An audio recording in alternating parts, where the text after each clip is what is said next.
যদি কেউ প্রথম রাকাতে ভুলবশত বা ইচ্ছাকৃত সূরা ফাতিহার পর সূরা নাস পড়ে ফেলে, তাহলে দ্বিতীয় রাকাতে তিনি কি করবেন? বিরাট জটিল প্রশ্ন।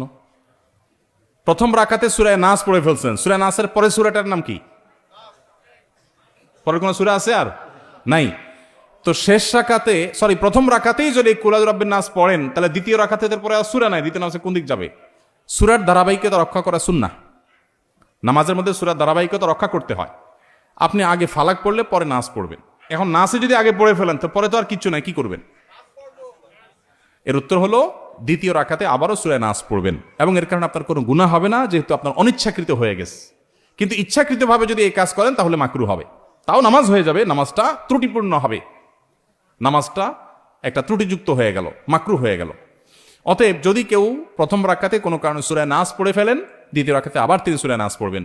যদি সূরা নাস না পড়ে এদিককার কোনো সূরা পড়েন, সূরা ফালাক বা অন্য কোনটা, তাতেও নামাজ হয়ে যাবে, নামাজ হবে না, ব্যাপারটা সেরকম না। কিন্তু ধারাবাহিকতা মেনটেন করে নামাজ পড়াটা উচিত এবং কর্তব্য, সুন্নাহ, সেটা লক্ষ্য করে করতে হবে। ইচ্ছার বাইরে হয়ে গেছে, অজান্তে হয়ে গেছে, সেটা ভিন্ন বিষয়। কেউ নামাজ পড়লে তার সামনে দিয়ে আসা জায়েজ আছে কিনা? কেউ নামাজ পড়ছে, তার সামনে ক্রস করা জায়েজ নাই, কিন্তু সামনে বসা আছেন বরাবর, আস্তে করে ডানে বা বামে নেমে গেলেন, এটা জায়েজ আছে। দুইটা কিন্তু দুই জিনিস। অনেকে পিছনে করে নামাজ পড়তেছে, বেচারা একটু লম্বা কেরাতে পড়তেছে, সুন্দর করে নামাজ পড়তেছে, বারবার পিছনের দিকে তাকা, চোখ বড় বড় করে, পারলে কই মাছের মাথা চাবায়। কই মাছের মাথা চাবানো বুঝছেন? মানে এরকম করতেছে, মাসালা জানে না। আপনি যদি কোনো নামাজির সামনে বরাবর বসে থাকেন, তাহলে ডানে বা বামে আপনি সরে যেতে পারেন। এটাকে বলা হয় নুজুল, সরে যাওয়া, এটা জায়েজ আছে।